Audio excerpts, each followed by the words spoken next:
Good morning. In this video, we are going to discuss slides from this slide, which is the body representation in the cerebral hemispheres, until slide 33, to cover the content that will be included in the mid-semester test. Here in this slide, you can see a section of the cerebral hemispheres. Of course, we all know that we have a motor area in the right frontal lobe and another motor area in the left frontal lobe. Just like we have a sensory area in the right frontal lobe and a sensory area in the left frontal lobe. But here we are assuming that we will dedicate the right side of the cerebrum or the right cerebral hemisphere to the motor area, whose gray cortex is highlighted red, whereas the left side of the cerebral hemisphere will be dedicated to the sensory area, which will be highlighted blue, as you can see on the diagram, okay? And on top of these two cerebral or these two halves of the brain, or these two halves of the cerebrum, the right cerebral hemisphere and the left cerebral hemisphere, you can see the body representation.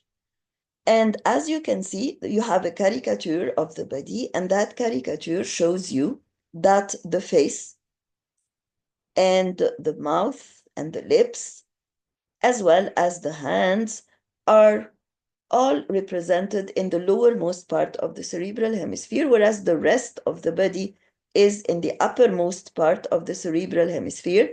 And even you can see that the legs and the feet are present within this deep sulcus, which is the longitudinal fissure that is present along the cerebral hemisphere. And when we come to the representation in the motor area, we find that it's the same thing. So we say that whether we are talking about the motor area, the somatic motor area, or the sensory area in the parietal lobe, we are talking about an upside down representation of the human body.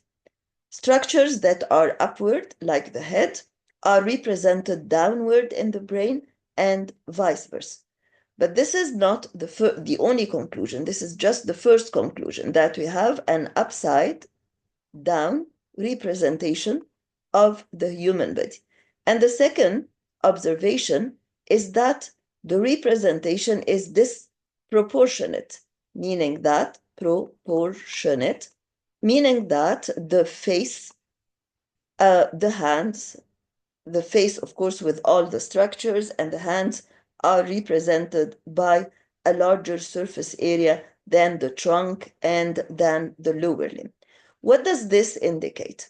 If the face, let's first talk about the sensory area. If the face, the lips, and the oral cavity, as well as the hands, are represented by a greater surface area, this means that if I determine, for example, an area of the face, if this is the face, okay? If I determine an area of the face that is 1 square centimeter, this area of the face will be represented, for example, by 10,000 neurons in the sensory area, meaning that this small surface of the face has abundant receptors, has 10,000 sensory neurons that are carrying sensation from that very small surface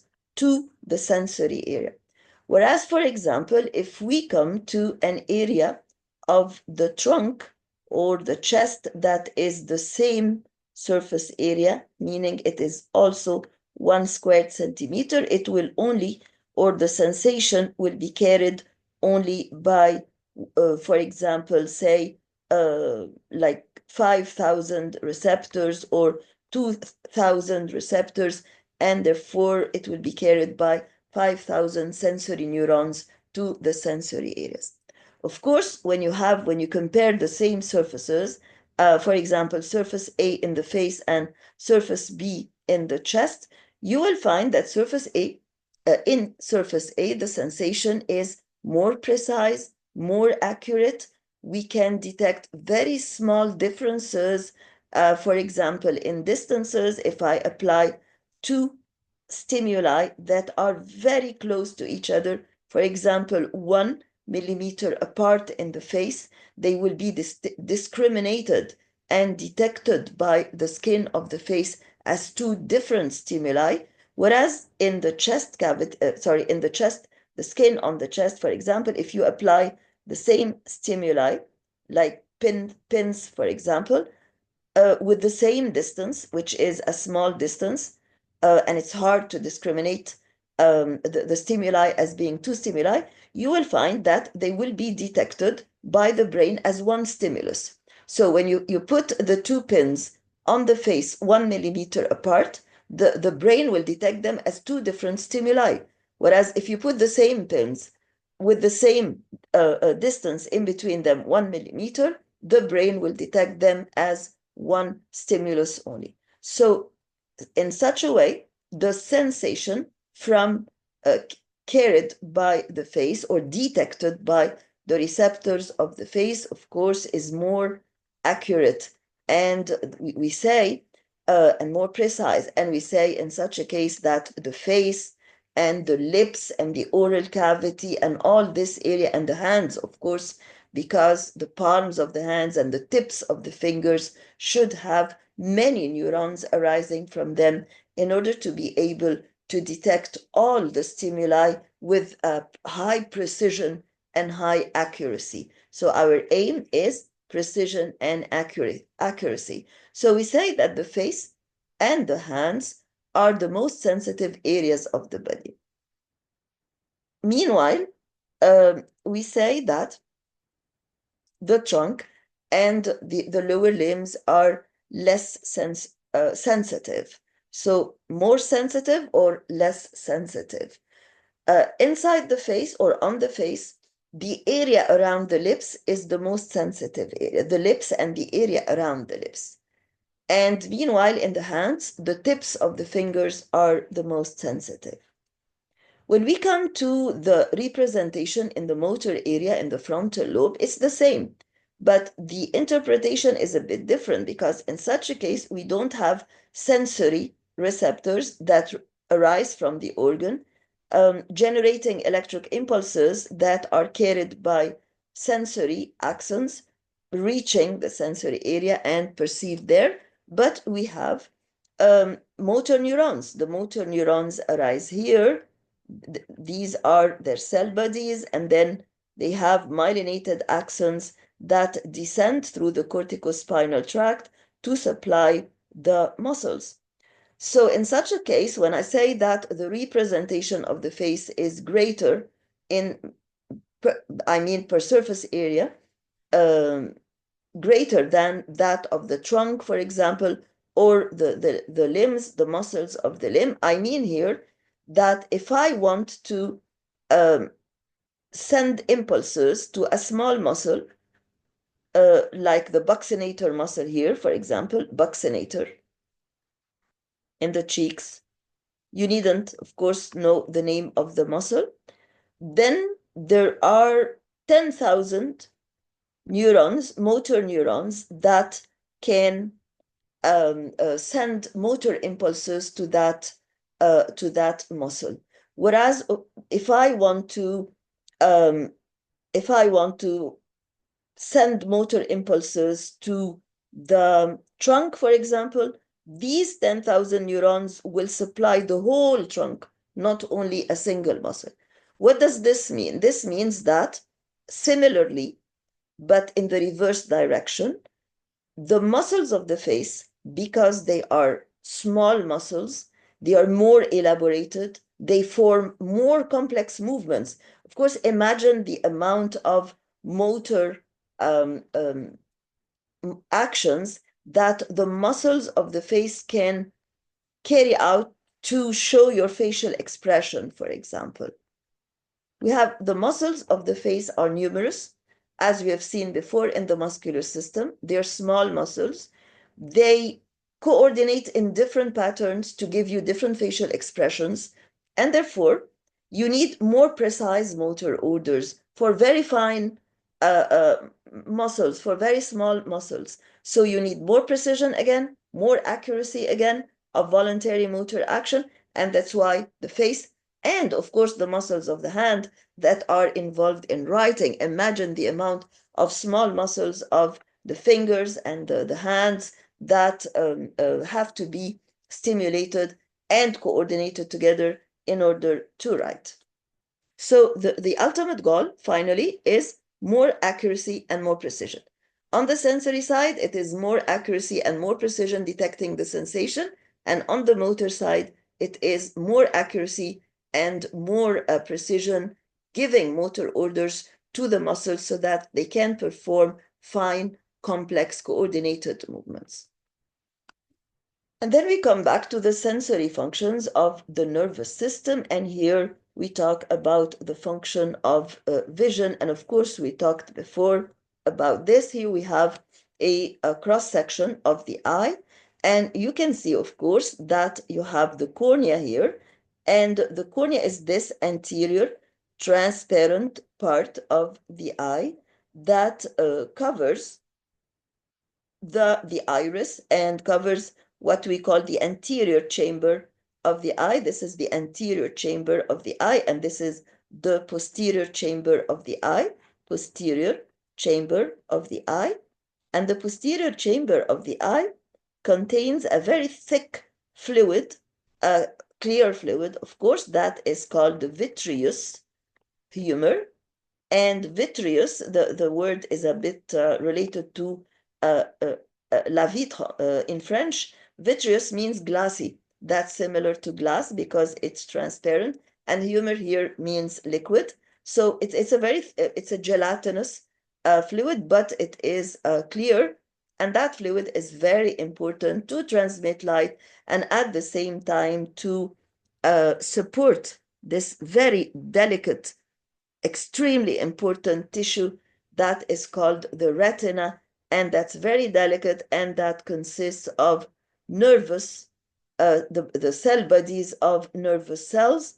And these nerve cells, nerve cells, and these nerve cells, when they are stimulated, they convert the light energy into electric energy that will be carried as electric impulses along the optic nerve. Okay, so here we have the cornea, and the cornea is made of connective tissue, but very regularly arranged so that it becomes transparent. And any opacity in the cornea from abrasion, for example, by a contact lens or by a foreign particle that accidentally hurts the cornea or hits the cornea, any opacity in the cornea, of course, will result in maybe part of your vision field that will be like blurred, or sometimes it might result in blindness. That's because it's the entrance to the eye. If it is not transparent, it will not convert or transmit the light rays. When the light rays pass through the cornea, and that's why some people refer to transplantation of the cornea, and there are banks in Egypt for transplantation of the cornea or corneal transplants. The cornea, by the way, is avascular. It does not have blood vessels, and that's why whenever it's injured, it will not be healed. And even if it's healed, this would be very harmful to the eye because it would result in an opacity. When the light rays fall on the lens, they come parallel because, for example, you are looking at a distant object. They have to converge onto a certain point here in the retina called fovea centralis, and we will see it in the other diagram. if the two light rays converge exactly on the fovea centralis, you will see an accurate picture, because any picture you see is nothing but a group of points that reflect light rays. These light rays reach your eye, and they have to be, every group of parallel rays have to converge onto a point so that you can see clearly. If they do not converge as a point on the fovea centralis, the image will be blurred. And that's why you always move your eyes laterally and medially in order to try to visualize things. Because if you look if you don't look at the object you are looking at, then the light rays may not converge on the fovea centralis. So we also have around the cornea, yani starting at the outer edges of the cornea, we have the sclera, which is also a very dense connective tissue, but it's not as transparent as the cornea. It is white. So the sclera is the white of the eye. Of course, this is the lens, by the way, that causes this refraction of the light rays for them to converge on the fovea centralis. And we also have here, as I said, the anterior chamber, and it also contains clear fluid. And then we have the ciliary bodies. But before discussing the ciliary muscles, we are going to say that what you see, if this is your eyelid, for example, the upper eyelid, so you don't see the rest of the eye globe. The rest of the eye globe is in the orbit in the skull. It's like a cavity in the skull that is called the orbit. It's a depression, a semi, like hemispherical depression in the skull. If you look at the skull, for example, you will see the teeth here like this, and you'll have an orbit here and an orbit there. It is here where the eyes are placed. So you do not see the whole structure of the eye. Concerning the ciliary muscles, the ciliary muscles or the ciliary body, these are the muscles that are attached. They consist, of course, of smooth muscles, and these muscles like change the thickness of the lens. Either the lens, when they pull onto the lens, it becomes flattened. When they relax, the lens becomes more converged, more convex, and therefore it converges the light more. So the smooth muscles or the ciliary bodies help accommodation. What is accommodation? It is the change in the thickness of the lens according to the circumstances, in order to have the converged rays fall exactly onto the retina and have an accurate picture. Of course, we are not going to go deeper into the anatomy of the eye, but this is, I found it important to know all this about the eye. This is the optic nerve. I told you that the retina, this yellow layer in the diagram, is made of nerve cells. And when light falls on these nerve cells, they get stimulated. But the retina consists of the cell bodies, and their axons aggregate or arrange themselves in the form of a nerve. So this is the optic nerve. And of course, the optic nerve and the retina contain blood vessels for nutrition. So the optic nerve is nothing but the axons of the cell bodies in the retina. The optic nerve is nothing but the axons. It's a sensory nerve, of course, and it is a cranial nerve. And it consists of the axons of the cell bodies of the neurons that are present in the retina. And concerning the cell bodies in the retina, we have two types of nerve cells in the retina. We have the rods and the cones. They differ in shape and they differ in structure. Cones, starting by C, are responsible for colored vision, meaning that they help you distinguish between the different colors. But rods are responsible for just seeing like gray or shades of gray, black, in between black and white, Of course, cones are concerned with more accurate and more precise vision.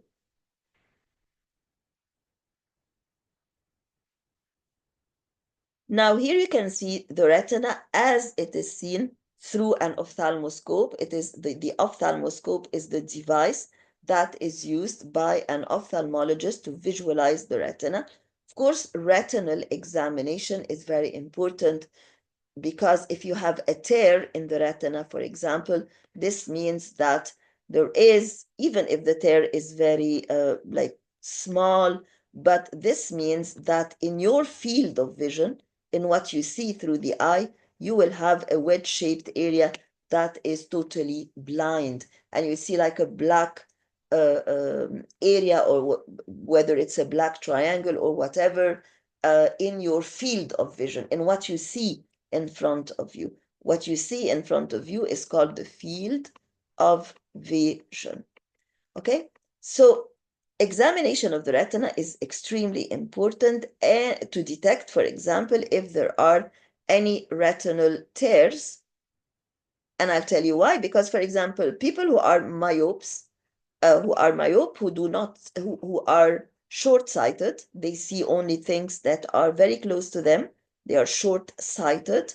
These people have a longer eye globe than others, and the retina is stretched out, and therefore it is liable to tears. But we sometimes, for the same reason, might have not only tears, but retinal detachment. Retinal detachment. And if the retina is detached, this means what? This means that part of the retina will separate like this, and there will be a space behind the retina. And and the retina will be redundant. And how is this reflected on the field of vision? What does the patient come saying to you? He comes saying, I see like a curtain in front of me. So that area of the retina, even if it's a small area, will give the patient the feeling that there is a gray or black curtain, not hiding the whole vision field, of course, but hiding a part of it, unless the retinal detachment is complete retinal detachment. But there is another important reason why we should examine the retina and follow up the retina, not only because of mechanical problems in the retina like tears and retinal, like tears, not tears, tear, like a cut, and retinal detachment, but also in diabetic people and hypertensive people. Why? Because in diabetes and in hypertension, the small microcirculation is affected. The metabolic changes that occur in diabetes and the elevation of the blood pressure and extreme constriction of the arterioles that occur in hypertension will affect the blood vessels of the retina, and resulting in what we call retinopathy. So retinopathy means that the retina is not torn, the retina is not detached, but the retina is sick. How is it sick? It is sick because the blood vessels to the retina do not carry enough blood. Although they are very small, very fine, we call them microcirculation blood capillaries, yet they are very important for nutrition of the retina. Here you can see the fovea centralis, and we said that the fovea is the area where the light rays, the definition of the fovea, it's a very small circular area in the retina. Now by the way, we are examining the fundus of the eye, which we call in Arabic فحص قاع العين. Fundus, we are examining, this is a D, examining the fundus of the eye. So we can see the retina, we can see the fovea centralis, this small area, a circular small area on the retina where the light rays have to fall in order for the picture to be accurately visualized. And here you can see the optic disc. The optic disc is an elevation that appears bright in fundus examination, and that represents the site where all the axons of the optic nerve arise. And you can see here the vasculature or the blood vessels of the retina. Another sensory function of the nerve system that you see, you know very well, is detection and perception of auditory stimuli. We know that the auditory cortex and the auditory association cortex lie mainly in the temporal lobe, in the superior gyrus of the temporal lobe. And here we are examining or visualizing the pathway of hearing. It's a sensory pathway, of course. And we said before that the cranial nerves are 12 pairs, and that cranial nerve number 8 has like a part that is concerned with equilibrium and another part that is concerned with hearing. The part that is concerned with equilibrium is called the vestibular branch of the um, eighth cranial nerve because it arises in the semicircular canals, and the other branch is called the auditory branch of the eighth cranial nerve. The auditory, of course, these are the semicircular canals where the vestibular nerve arises. So there are here, as I told you before, the cell, there are receptors here for that are the terminal branches of modified terminal branches of the sensory axons of the vestibular nerve, and they have like cilia, and whenever the fluid inside the semicircular canals moves, these cilia are moved and the cells are stimulated and they send their impulses through the vestibular nerve to the cerebellum. It's a vestibulo-cerebellar tract in order to tell it's a sensory tract, of course, to tell the cerebellum that there is something wrong about the position of the body. But now we are not talking about the vestibular nerve, we are talking about the auditory branch of the eighth cranial nerve. And the auditory nerve or the auditory branch of the eighth cranial nerve does not arise in those semicircular canal, but they arise in a structure of the ear that is called the cochlea. And the receptors receive the sound and their axons collect into an auditory nerve. The auditory nerve has two branches here. One relay here and one relay there. So we have here the first order neuron, as you know, because if the sensory neurons are very long, if the sensory pathway is very long, we divide them into smaller pathways or smaller neurons. So here we can see the auditory nerve that is stimulated by sound stimuli, any kind of sound stimuli, of course, within the range frequency of the human ear. If it's higher frequency or lower frequency, the human ear cannot detect the sound. The auditory nerve, therefore, is nothing but the sensory axons of those receptors that are present in the cochlea. It relays here in a nucleus called a nucleus because there will be, of course, it's not only one axon, they are hundreds of axons and they have their cell bodies, so they form like a nucleus here, a group of cell bodies again, but not a ganglion. It's not outside the central nervous, it's inside the central nervous system. So we call it a nucleus. The ventral cochlear nucleus and another one that is posterior, the dorsal cochlear nucleus. So that one is the first neuron, or better, the first order neuron. And then after the synapse, the relay here is nothing but a synapse, start the second order neurons. So there are second order neurons that arise from the ventral cochlear nucleus and second order neurons that arise from the dorsal cochlear nucleus. I would never ask you about the details, but here you can see that the second order neuron here branches and joins a structure called the superior olive in the brainstem, in the midbrain, in the midbrain. The superior olive is where there is a relay here between the second order neuron and the third order neuron. And then you have ascending pathways. There is another famous relay here that is called the inferior colliculus. So we have several relays here. It's important to know their names, but I'll never ask you about the details of the names. I might get you the diagram and you extract the information from the diagram. So there is first a relay in the ventral and dorsal cochlear nuclei in the midbrain. There is another relay in the superior olives on the right and left side. And notice here that there is crossing. That crossing is very important because just in case that this fiber is damaged, for example, then the impulses will still be transmitted to the opposite side and not lost altogether. The ascending fibers are called the lateral lemniscus.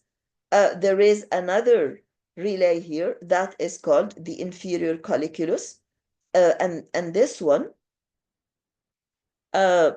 is followed by the medial geniculate nucleus, and then finally we reach the auditory cortex. Of course, any injury along that pathway will result in loss of the auditory sensation on one side and weakness of the auditory sensation on the other side, because as you see, this auditory nerve that resulted from only one ear. This auditory, this auditory nerve I am targeting here, I'm pointing at. This auditory nerve has given ascending fibers on both sides. That's the auditory sensation that is carried on both sides. Okay?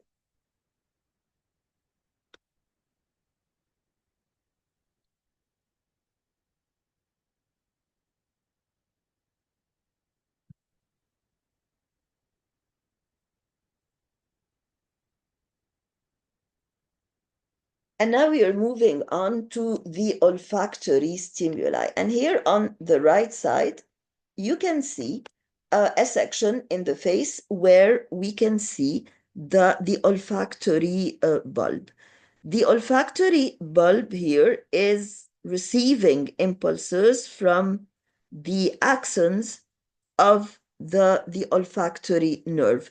So here you have olfactory receptors, and then you have the axons, and then you have the cell bodies in the form of the olfactory bulb, and then the olfactory nerve, which we call the olfactory tract. So the olfactory tract is nothing but the nerve that carries the sensory olfactory stimuli, I mean the olfactory nerve. You needn't know the details of the structure, but you just have to know that the receptors for the smell sensation are present in the roof of the nose, as you can see, and that the olfactory tract is nothing but the olfactory nerve. The olfactory nerve carries the sensation where? It carries the sensation here in that area. And as you can see, the olfactory cortex is very close to the gustatory cortex. As you know, the gustatory cortex is mainly present in the insula, the fifth lobe that is present between the frontal lobe and the temporal lobe. And beneath it, on the inner surface of, sorry, on the inner surface of the superior temporal gyrus, you can see the olfactory cortex here, just close to the gustatory cortex in the insula or the taste. And that's why they're always related. And it's you know very well, if you lose your smell sensation, you will not be able to taste things adequately. And this happens to you when you have a bad cold that, for example, causes a stuffy nose. If you have a stuffy nose, then the receptors of smell are not adequately stimulated and you cannot taste the food well. What about taste sensation? We were just talking about taste sensation, and taste sensation is mainly carried by the seventh cranial nerve. But the seventh cranial nerve is not the only nerve that is related to taste sensation, because the seventh cranial nerve, as you can see here, carries sensation from the anterior two-thirds of the tongue only, whereas the ninth cranial nerve, or the glossopharyngeal nerve, glossopharyngeal nerve, you have to know the name, glossopharyngeal name, carries taste sensation from the taste receptors in the posterior third of the tongue. All these sensations will pass through the medulla oblongata on the same side, and then through the thalamus, and then through the reaching the gustatory cortex in the insula. Of course, here it is written in the temporal lobe of the brain, because there are some references that say that that the cells of the superior temporal gyrus can receive some taste fibers. It's a bit controversial, but mainly the taste fibers or taste sensation is detected by the insula. We talked about another sensory function of the nervous system before. We talked about keeping balance. And here you can see the ear. Of course, we talked about the cochlea and how it contains receptors for for sound stimuli, whether low frequency sounds or high frequency sounds, and that they're carried by the vestibulocochlear nerve. The vestibular division is the equilibrium division, and the cochlear division is the auditory division. Of course, this is not the best diagram for the content of the slide, because it shows you only the cochlea that carries the auditory sensation, whereas the vestibular branch, which is more important here, because the arrow is reversed.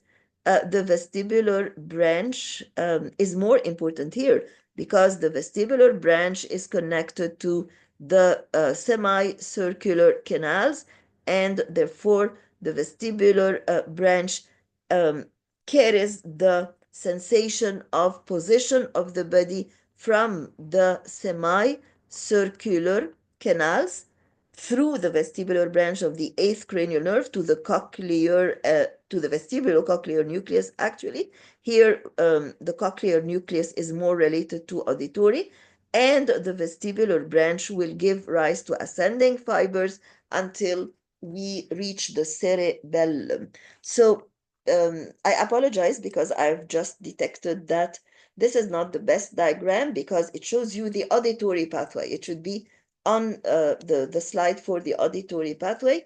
And this is not the best diagram, because it doesn't show you the cerebellum, because I'll be changing it, of course. But you have to know that if we are talking about the sensory pathway that arises in the semicircular canals, passes through the vestibular branch, then finally there should be fibers that end in the cerebellum, because our ultimate destination in the sensory pathway for keeping balance is, of course, the cerebellum.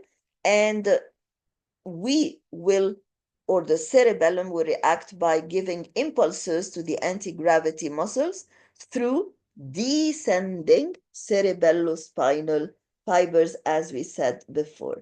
Descending cerebellospinal fibers. Since they are descending, then they are motor fibers. Descending cerebellospinal fibers. This is the reflex for keeping equilibrium. I'll just check the number of the slide.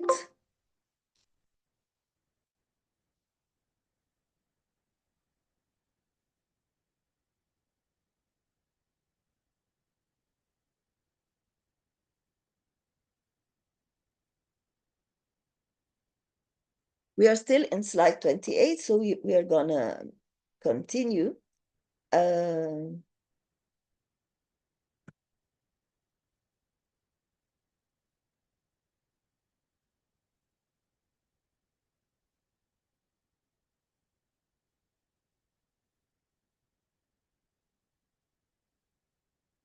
Now, concerning the motor functions of the nervous system, they all start, of course, at the motor area.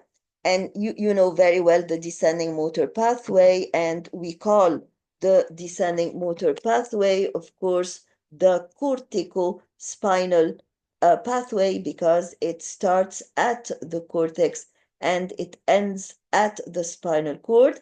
So it is corticospinal because they are descending fibers, since they are motor fibers giving motor orders. These are what we used to call the upper motor neurons. So the upper motor neurons are motor neurons that start in the motor cortex and descend until they reach the spinal cord. And then there is a lower motor neuron that arises from the anterior horn cells of the spinal cord and supplies the muscles. And these pathways in general are called corticospinal pathway, and most of them decassate to the opposite side. Only a few of them descend on the same side. And it's the same rule everywhere in the body, whether for sensory or motor. The majority will decassate and a few will descend on the same side. Or in case of sensory fibers, the majority will decassate and a few will ascend on the same side, so that if there is a loss, it wouldn't be a major loss on both sides. Of course, all of these motor orders result in the frontal lobe, in the motor area of the frontal lobe. But another motor function of the nervous system is it's not just about sending motor orders, but we should also coordinate. And this is carried out by cerebello, as we said, spinal fibers. So it's easy because we already know this and we have explained it several times in class. The reflex action is one example of binding sensory and motor actions together, and we've talked a lot about the reflex actions. They are automatic, involuntary actions that are protective to the body, that could have, by the way, we have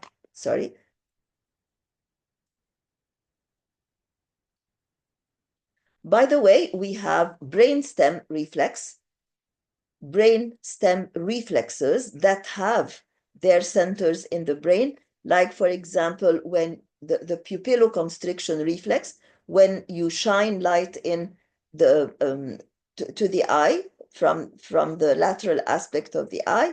If you shine light and then there is constriction of the pupil, the center of that reflex is not the spinal cord. The center of that reflex is the brain stem, because the muscles that give orders to the pupil to contract are not present in, or do not receive orders from, the anterior horn cells of the spinal cord, but from the brain stem.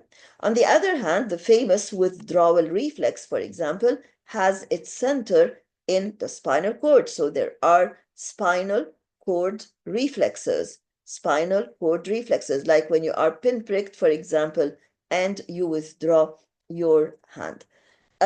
In general, in order for a reflex to occur, as we said before, there should be a stimulus, and whether it is an external stimulus, like high temperature, for example, or an internal stimulus, like a change in pH, for example, of the blood, and that stimulus will stimulate a receptor, and then the receptor will send impulses along sensory afferent axons, and then there will be a center for the reflex that will make the decision without referring to the brain, but meanwhile sending information for the brain, just in case that the brain afterward wants to modify the decision. And then the center will give motor efferent orders to an effector organ, and the effector organ can be a muscle or can be a gland. This is the pathway of the reflex in general, and if we apply this here, then this is the skin receptor, the sensory afferent neuron. That's why the arrow is directed inward. We have an interneuron or a relay neuron. If there is no interneuron, no relay neuron, then the reflex is more rapid. And then we have an efferent neuron and an effector organ that can be a muscle or a gland. Here are examples of reflexes, and all these reflexes are spinal reflexes, meaning that they have their centers in the spinal cord. The defecation reflex, of course, in infants who are not potty trained yet, micturition reflex, withdrawal reflex, when you're pinpricked and you withdraw your hand. Or they might be controlled, as we said, at the level of the brainstem, like the pupillary reflex. We said that in order to initiate a reflex, we should have a stimulus. And by the way, the definition of a stimulus is a change in the environment. For example, an elevation of temperature or lowering or diminution of temperature, an elevation of pH or lowering of the pH. So a stimulus is always due to a change in the environment.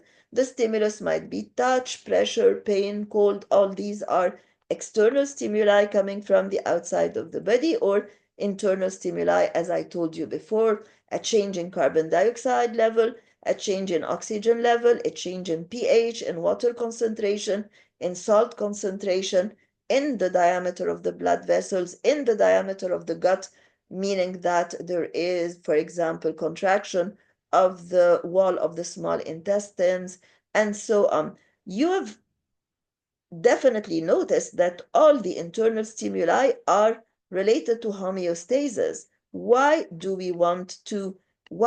we need a reflex if the blood pH rises or falls? Because we need the pH to be stable. So if it rises, this is a stimulus, and the body tries to do a reflex to lower the pH. For example, lowering the pH can be done by more carbon dioxide in the blood and more acidity of the blood by diminishing the rate of breathing. Of course, you are not supposed to know the details of these reflexes, but let me tell you that all the internal stimuli initiate reflexes that are concerned with homeostasis.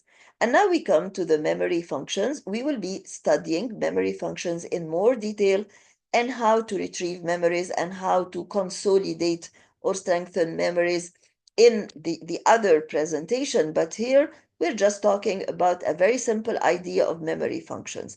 As I told you at the beginning of the year, memory is not a function of one lobe, but the centers of memory in the brain are widespread. So we can see areas of the frontal lobe that are concerned with memory, but very peculiar memory, which is the memory of habits, or here, sorry. Ah, I have turned it upside down. I turned the tablet upside down. So we have the memory of habits, like making coffee, for example, or the memory of other more sophisticated habits, like driving a car. All these are in the frontal lobe. That's why I told you before that if a patient has a cardiovascular accident in the frontal lobe, like a stroke, a clot, for example, or cerebral hemorrhage that compresses the I think we can remove this H, then the frontal lobe wouldn't be functioning. And one of the losses that the patient suffers from is the loss of the memory of habits. He enters the kitchen and he can't remember how to make a cup of coffee, or he can't remember how to drive his car. In the parietal lobe, it's mainly the most famous thing. Of course, I got you only a few examples, the ones that are more interesting, or that are supposed to be more interesting to you, like the memory of object names. So a patient who had an injury in the parietal lobe, like deprivation of oxygen, for example, in case of a brain stroke, would see objects but would not be able to recognize their names, although he sees them very well and he can touch them and he can know the texture, but he cannot decide what the name of that object is. And finally, here on the slide, the temporal lobe, and it is essentially for recognizing faces. So it's a type of memory, it's a type of recognition, but it's not a recognition of object names, it's recognition of face. And of course, if you don't recognize the face, you wouldn't recognize the name. Okay? Um, there are other functions of the sensory functions and motor functions of the brain that are widespread on different areas. For example, create speech ideas. And now we know that speech ideas are mainly in Wernicke's area. So Wernicke's area is not only concerned with understanding the words that are being said in front of you, understanding what you read, understanding what you hear, but it's also concerned with generation of the ideas. And this is, of course, useful for you to generate a paragraph or a story to write something. Social behavior and personality, of course, this is a function of the frontal lobe, just like the judgment and reasoning is a function of the frontal lobe. But this doesn't mean that other areas and centers of the brain are not involved. For example, in reasoning and judgment, it's mainly a function of the frontal lobe because it contains the most highly sophisticated centers for integration of information and processing. So when you integrate information, this means what? When you integrate information, this means that you will collect all these informations, these pieces of information, and then you will analyze them to find if there are any similarities or differences between them, if you can conclude any decisions from these informations, and then you will finally make a decision. So this is what we call finally processing of the information. So processing of the information means dealing with the information. You start by integrating the information, you collect everything together, and then you will analyze, and then you will make decision. Of course, in for example, planning and problem solving, which is also a function of the frontal lobe, this, for example, will not mean that you're going to use the parietal lobe, because we said before that the parietal lobe is, I think, the parietal or the temporal. I'll make sure first.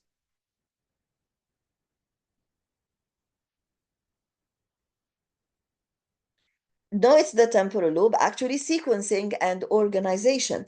The parietal lobe is concerned with math. So if you need some math to make your decisions, some calculations to make your decisions, then it will be the parietal lobe.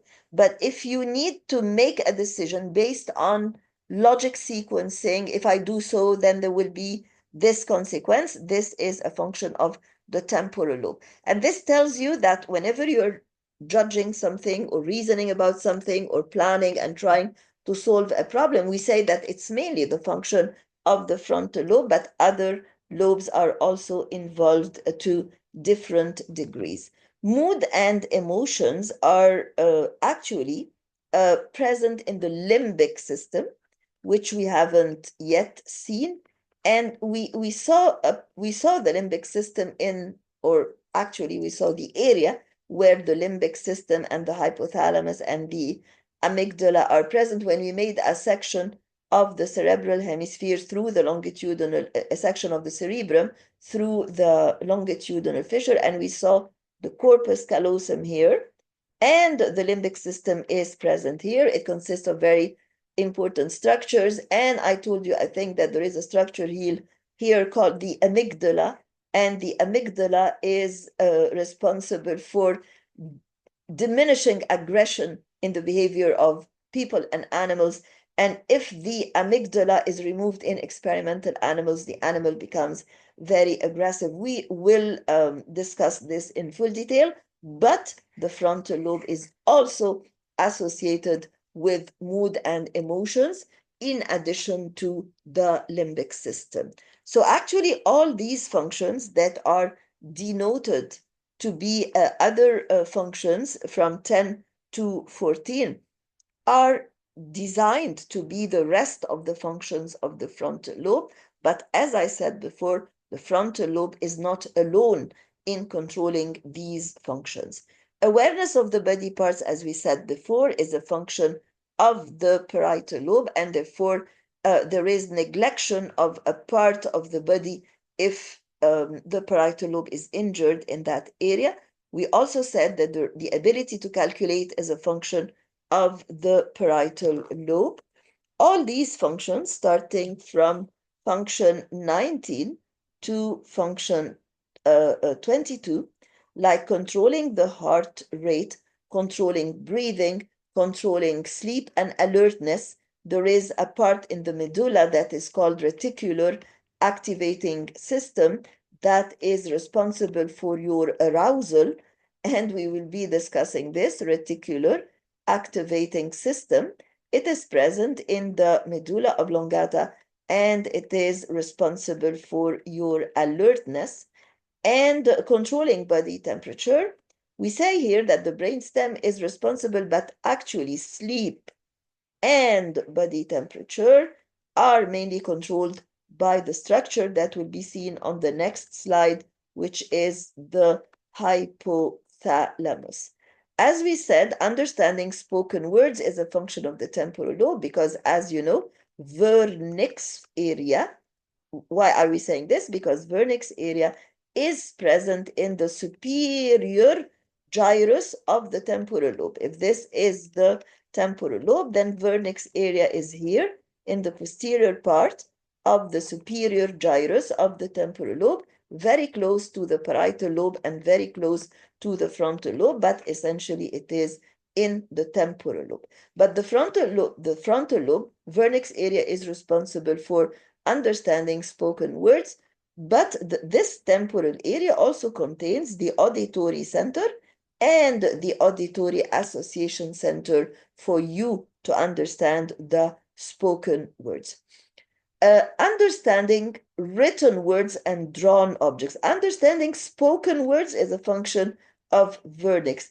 Understanding written words is partly a function of vernix because if you don't know the meaning of a spoken word, you wouldn't understand it even if it's written. But because understanding written words and drawn objects necessitates you to visualize things, then they necessitate the function of the vision area and the vision association area. Thank you so much, and wish you the best of luck in your mid-semester test, inshallah.